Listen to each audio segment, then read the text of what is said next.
Hi everybody, we're going to do a counter now using the Zelio with the Zelio soft2 software.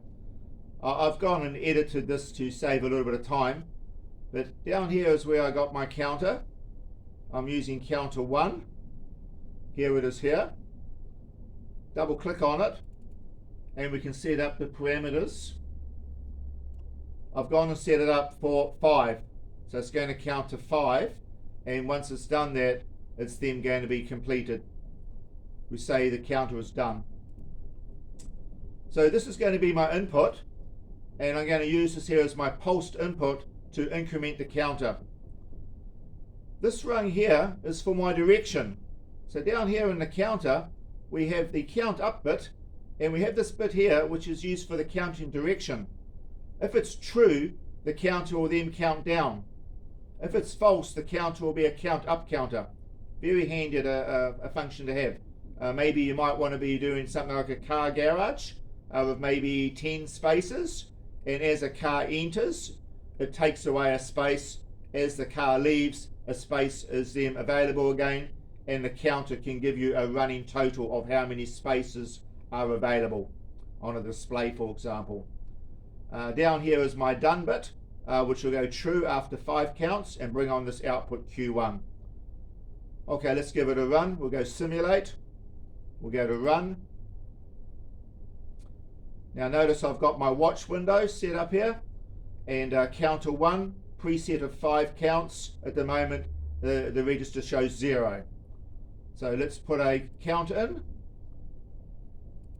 Counted 1, true again, false, true again, false, which I can also do down here. True again, false. Now it's going to go to 5 and it should be completed or done. Right, so now we can say that the counter preset is equal to the actual count value. So the counter has done, and its bit here has gone from open to closed, which is now turned on output Q1. Now I haven't added it here, but I could have added the reset pin, which will bring it back to 0. But what I'm going to do instead of that, I'm going to now make this bit here go true. And let's see if we can go backwards. See what happens now? I'm decrementing the counter one at a time, one pulse at a time. And now if I make this go false, I can go counting up again.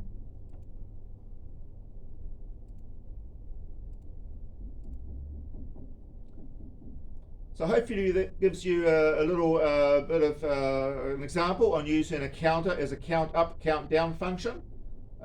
Please, if you haven't done so, go to a Snyder site and do a download of the Zelio soft2 software. It's free for downloads, and I hope you have some fun programming for Zelio. Remember, we don't need to have a Zelio. We can do everything here with the simulation. So it's a free way of being able to give yourself some experience in self-training on the basics of PLC programming.